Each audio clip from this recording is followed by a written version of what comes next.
How you doing, Anthony? You all right? You're on mute. Sorry. Everyone's going to be on mute. Yeah, good. Thanks, Joe. How about yourself, mate? Yeah, I'm good. It was sunny today, so I got some rays, but now it's cloudy, so it's perfect time for a virtual meetup, right? Sounds good to me. Awesome. How you doing, Mark? You okay? I'm good, thanks, Joe. How are you doing? Yeah, good. Loving the haircut. Thank you. Had to be done. I've had 3 haircuts in the garden for my wife, and I've got this like kind of lid that goes around the top of my head.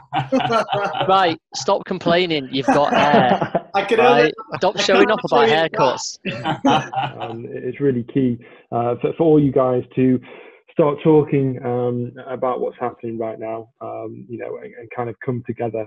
This is the reason why we're doing this social, because I know a lot of the time when we're doing these meetups, you guys are just wanting to network, which is great, which is the reason why we're doing this.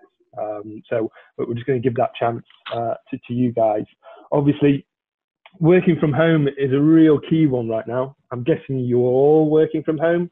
Is there anyone that has been through that has found it difficult with their team, working from home, getting them all set up from an IT perspective?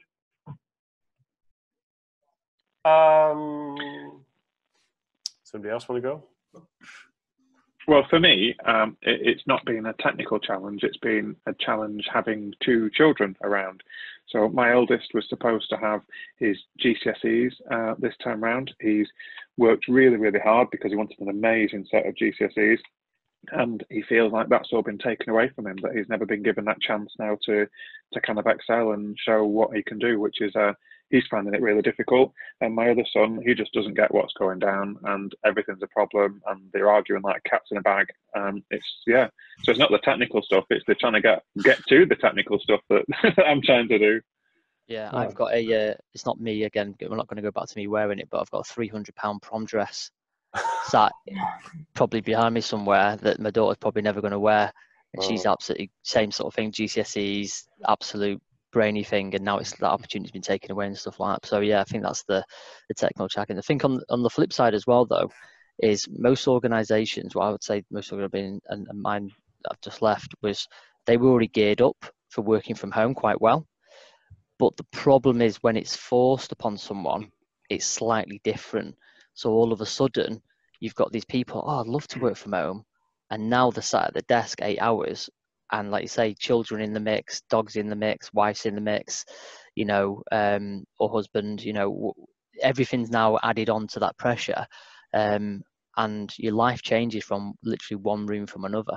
You go downstairs and you're then presented with, why have you not done this? And can you help me with this? Where normally you'd have at least a drive home to decompress, where now you're going from that immediate, I've just been on a call for 2 hours trying to put out a fire, to what do you want for tea? And why have you not taken the bins out? You know what, Renee? That's the biggest thing for me. So I commute from Worsley to Manchester every day, and that East Lancs, I used to hate it. It's an hour every day. I'm best mates with the clutch, and I'm fed up. But now I've realised that time, that time's actually been really important. Switching off from work. So when you come into the house, you kind of like, I'm relaxed now. I can actually settle in. Whereas now, you finish this call, and you move 4 yards to your living room, and I'm fed up with the house. So for me, not from an IT perspective, but that's the biggest challenge, is that inability to switch off, and the fact that your Monday, Tuesday, Wednesdays are no different than your Saturday and Sundays. Yeah, I agree with Rennie and Richard there. I've also got a 300 quid prom dress that my daughter is not going to be wearing. I think the school has said that they're going to try and organise something in August, September, October, but that might not happen, so she's quite gutted. Myself and Steph Addison, who's also on this, both work for the same company, and bizarrely the biggest issue we've had has been a practical one, and it's been chairs. Quite a lot of people don't have a chair at home in front of their desk that they can sit on for 8 hours. We've got a couple of people who need special chairs as well. So we've had a few people who've had to go back to the office and take the chair from their desk, bring it home and sit it under their kitchen table. so that they can sit through a day. Because me personally, I have the same issue. I find myself sitting at my desk like this because I don't have a comfy big chair, but I've now got a nice one, and it makes such a difference. But Kev, I think you've forgotten the other interesting challenge that we've had as well, which I don't know if anybody else has had this, but we have kind of a real traditional working in the office mentality, and working from home is very much a rarity. We do give the flexibility around that, but generally the tradition is you come into the office. So there's been a real kind of trust issue I'm sensing actually about being able to send some of my teams home. Technically, it's not been too much of an issue at all. The guys were really prepared and it's all gone fine.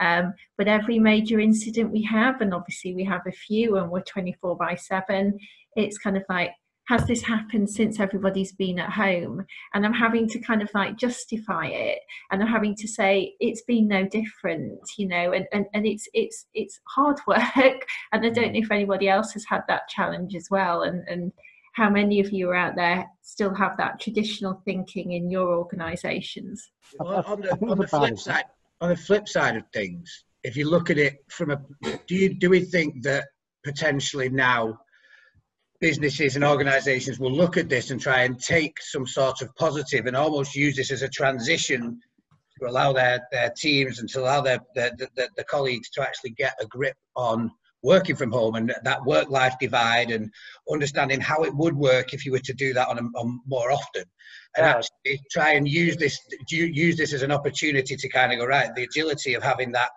We've got the technology, we know we can quickly mobilize things, and everybody can now work from home using that technology. But the mentality, as everyone's just mentioned then, in terms of people that are used to being sat at a desk 9 to 5 with a commute backwards and forwards from work, is this now a time where we kind of look at it and go, let's embrace it, let's see what we learn from it, let's see what we can see from a business perspective, how it's impacted us, and then we can actually build this resilience into a business and go forward with this flexibility? I don't know, to be honest, Andy, because I'm not set up for working from home. I don't have an office. I'm on the kitchen table. I've got my laptop, my docking station, my 2 monitors here. But every night at 5:30, I have to tidy it all away so we can have a family dinner at the table. And then tomorrow morning, I'm going to need to get up, set it all. Totally shocked. Space in the house to have an office so that I can work from home permanently. So I think this is where people are getting. I want to go back to the office because it's a better working environment for me personally. So I've had a few of these debates online. I was just going to jump in. I think a lot of people are getting different experiences of this. So yeah, I've worked from home for a couple of years, and I agree with you about that commute time was, that was the time I used to chill out, think about customer meetings and things like that during the day. To be honest, it was my chance to listen to music before I got home. But you kind of get into a little bit of a rhythm with it. What's made it more extreme in this example is you're not able to go out. People who've got kids end up having to have the kids on top of them as well. So kind of effectively their work-life balance has completely disappeared because you've got to entertain and educate those children. These stop them fighting. And as you said, for some people, because it's been thrust upon them, having that office environment, having that ability to set up a home office hasn't happened. I like the background, by the way. Usman, love it. Love that. I think there's a big difference, isn't there, between remote working and this current situation we're in. Yeah, because this is like you say, an environment that's unfamiliar to most people here. No one wants to be stuck indoors. But I think it was Andy who spoke before. I think businesses are going to miss a trick if they don't now take value from this situation and see it from a learning perspective and go, actually, our organisation can flex between the home and the business environment, and there may be a few people that actually need assistance with that. If it's a case of we need to send kit home for them, that type of stuff. But also from a cost perspective now, there's lots of facilities managers that are sat there going, this is absolutely amazing. We've reduced our overheads on lighting, electric, heating, all that type of stuff. Our bums on seats is now reduced. Our insurance premium's gone down because we've not got, our business rates have gone down because we've not got people in the office. All those things now start to come into the equation. And I think the new world that we eventually get to, be it a year from now, will be a mix and a hybrid, I believe, between the two things. And I think businesses that don't embrace it will actually get left behind, because millennials and people that are used to now having this on-the-go environment will be looking for that fine balance between the two, have the flexibility to be able to log in from anywhere, and then if they need to, go into the office. And I think if you don't embrace it, I think you're going to miss a trick. And also, if you have smaller offices point as well. there, by the way. Yeah. I was going to say that I massively take the point there, Rennie, that you're exactly right with those things, and I think you're right, and I see that's what's going to happen. But I think the knock-on effect of that's going to be twofold. Firstly, that we'll need smaller offices. There's going to be a bit more emphasis on the flex, but also what's that going to do to the rental market of the commercial properties? Not only the commercial properties, but the retail outlets, the high streets, the out of towns, the big shopping centres. All of those things now are going to be very slow to get back up, because people are going to be extremely worried about diving into a shop that's full of people, or going to, walking down the high street, passing 1,000 people as you walk down there.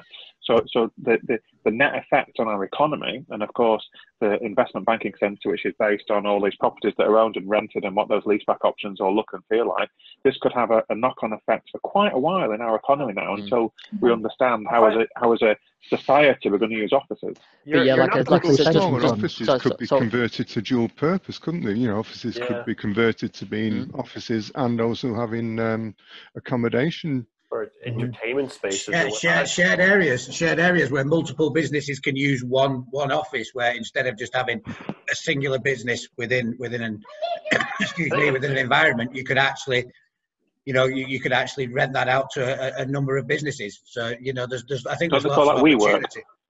Yeah, a bit like WeWork, exactly. Yeah, their models. Exactly. I mean, I think, like I said before, this is a unique situation with a number of elements that we wouldn't normally put into play, wouldn't we? I think it's more fast forward, fingers crossed, hopefully 6 months from now, and that's where our business is going to have to evolve to, because people have got used to it and things like that. Yes, Andrew, you think you bang on the money. I think short term, we're gonna see an issue with all these types of environments being affected from a commercial perspective, all that type of stuff.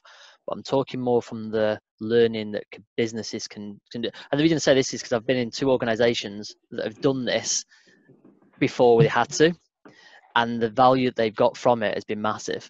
So I think there's a big learning curve, I think, for everyone. That's what I'm saying. I think for me, I've just come out of Lloyds Bank, a huge organisation. So I was there for 5 years, and they're very keen in allowing people to work remotely, work from home. I think one of the other things, because everybody's had to mobilise their teams to work from home very quickly. Not only is it just the fact that you're working from home, as you say, you might not necessarily have the setup, the office desk, and everybody's kind of shoehorning themselves into an area of the house that's compatible for them to be able to work peacefully. But I think on top of that as well is a governance aspect, certainly coming from somewhere like Lloyd's, in terms of access to certain applications, the way that you would actually sign onto a system, the security that surrounds that, what people who have not been used to working from home, that don't understand, or not necessarily don't understand, that's probably the wrong terminology, but aren't used to the flexibility and the freedom of working from home, is... Right now, I've seen quite a few posts, especially on LinkedIn and other forums, where lots of people are sharing pictures, images of Zoom meetings just like this and various others, where the actual strict governance behind that and what they're screenshotting, what emails are being shown, what's being passed around, because people aren't used to working from home. I think that's something that businesses will have to take a clear view on it if they were to move forward and continue to allow colleagues to work from home and use this flexibility, because ultimately, there is strict sort of guidelines in terms of what you can share, what you can send, what you can use in a public place. And I think a lot of people who are now working from home because they've been forced to won't have understood that going I'm interested in the past. I'm interested, Usman, I'm going to tag you in here. What are the BBC doing right now with everything that's happening? So I think we were quite fortunate in the fact that we're obviously a dynamic kind of organisation to kind of begin with. We have a huge freelancer community, which we have to kind of get up and running quite quickly, and they can be based in any kind of location in the world, really. And the same goes for our journalists. So, you know, that work-life balance, we're very big on that kind of dynamic working that Andy mentioned as well. It's kind of part of the culture of the organisation, actually. And I think, you know, it's kind of geared as well to kind of adapt to this. However, I won't say that it's been a smooth transition, because I think as much as people have thought about working from home as a bit of a nice to have, it's a luxury or a privilege, as you want to call it. And sometimes, you know, when you're working from home, you do it for reasons other than just to have a lazy day at home, for example. You might need the headspace, you might need something critical that you want to work on, where you don't want to be, you know, continuously bombarded with like corridor conversations. So I think every once in a while, it's been like a welcome thing that people appreciate. And obviously that social interaction in the office is what people go to work for. It's just because that's where people build most of their social relationships in a work life context.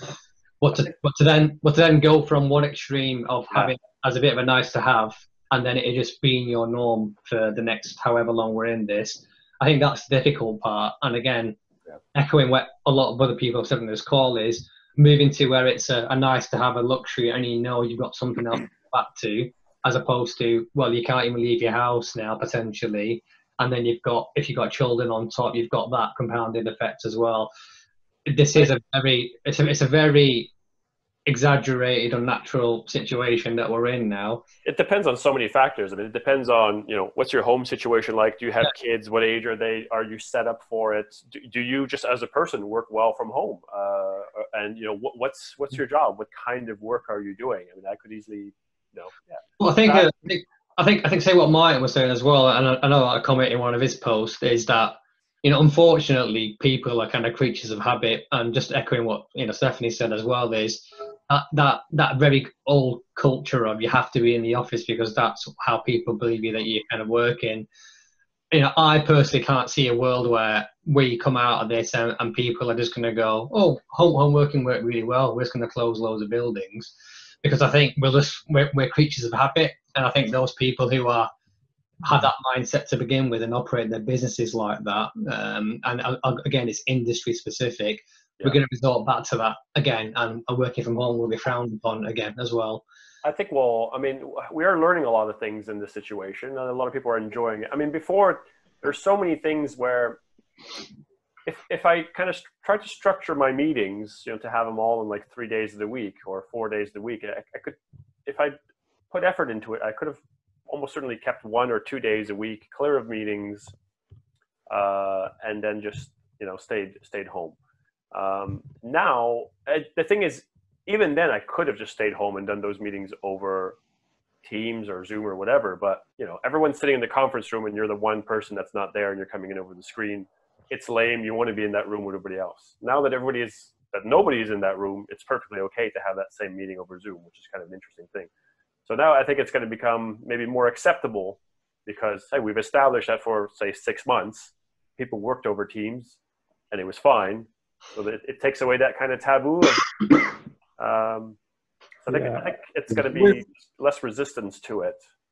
I think overall we're going to see maybe a 20% reduction of the number of people going to work. I think. Yeah, I agree. I think there will be changes. The company I work for are split between here and North America. We're finding quite a lot of people are engaged more with their colleagues in North America than they were previously, because they're not tied to the office hours, they're not tied to the office. You know, it's actually possibly a little bit more private to sort of be able to talk to each other as well. I do find that, like, I've got Teams open and I'm sending you the odd random message to more people now than I would have in the past. Yeah, and I think, you know, I've just got off a call and the guys in the company I work for are lucky they didn't buy. They were offered to buy the office block we're in, they didn't, or another office block. They wanted to expand, and they're saying, well, we're going to look at reconfiguring the space to be more meeting spaces and people coming together for that sort of like meeting in a room, but with the ability to pull people in from abroad will be less of a hassle. But more people around a whiteboard. So yeah, they're definitely looking at reconfiguring it. I think less office space will be needed, and yeah. I think where companies have implemented work from home, prior to this, where it has been successful. I know Cisco is a good example of this. They haven't done it for the UK offices yet, but they're about to. They've done exactly that. There's an increase in meeting spaces, all with properly built-in collaboration kit as well, so they can bring people in from all over the world or people who are working from home. More customer-facing areas, and then a smaller number of desks, primarily hot desks. So what they saw on the back of it, and I've seen this from other companies as well, is there was actually an increased office usage because people weren't going and booking meetings just to get out of the office. People are now going there as a venue to bring the customer. It's a bigger showpiece. It's a smaller office, but it's now a showpiece to engage with people. I did that with TalkTalk. So as part of TalkTalk's collaboration, so the consolidation of 2 main offices, we put everyone in the Soapworks, and I put all the tech in there, and that was exactly the future plan that we had there, which was around bringing more office space in, more hangout space, what we called it, which is nice comfy chairs, that sort of stuff, but they had a really good visual, so we could bring in teams from all over the globe, and it was almost if they were sat in the office. And I think as Anthony just said, it's the same. I had a team in Sri Lanka, and I speak to them more because of the teams and the hangouts and stuff, rather than obviously having that 5-minute conversation in the office. You may not have that, where you're actually focusing your time on collaborating with people and stuff like that. So I think we're all probably on agreeing there's going to be lots of learnings that come out of the back of this, aren't there? Yeah, I think I'm going to tag Ian Roddy. I hope you're there, because I was speaking to him the other day, and he was stating that people working at Think Money are classified as key workers. So how are you finding everything right now, Ian? Painful at times, I have to admit, because even though we're classed as key workers, so that's what we've actually done. We've sent a lot of the back office and mid office, back office people to work from home. So you've got the IT staff who are working from home, which is generally fine. But we weren't geared up for them fully working from home, as in they've all got a laptop. So they're now kind of remote desktoping onto PCs, which they're having some issues with. But then you've got the contact centre side of things, where they are key workers, so they are providing services for people. They're still going to the office. And we're looking at providing remote access and remote phones and this sort of stuff. Our solutions that we've currently got in play don't allow us to do that. So we're building a cloud UC platform for them, which is all great from a tech perspective. I think the problem is it's the regulations that we're under. So people who sit at the desk in the call centre, they can't take notes. They can't leave customer details on the desks. How do you police that at home? They have these whiteboards that they wipe at the end of every call. How do you know they're not using a pad when they're at home? And it's that sort of thing that, from a tech perspective, it's dead easy to provide a phone at home. And here's a call flow. It's the governance, yeah. It's the governance around it. And I think I'm fine. I've tested all the tech and it all works. But it is the governance around, well, hang on, you're talking to people over the phone, you're taking their PIN, or you got their passwords, their bank details, all this information about them. In the office, it's a lot easier to govern that. So what we've actually done is other parts of our businesses or the group, they've all relocated home, and we've basically taken over a lot of the buildings, and we've spread people out so that there's at least 6 foot between the people.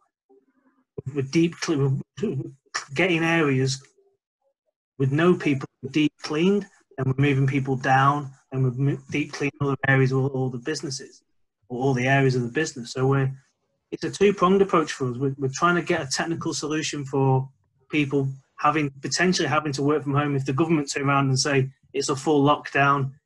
If you're only leaving the house if you're NHS, we're trying to get the tech ready for that and some of the governance around that. But equally, we're trying to get the office in a state where, if you can work from home, work from home. But if you're a call centre user or you're talking to customers, we're going to provide you with a safe environment that, we'll do as much as we can so it cannot get contaminated and people can't come in. Yeah. Cancelled all visitors. I mean, even if people can work even if you can work from home but you want to go to the office, it's like you don't go to the office. You go to the office if you're invited. I think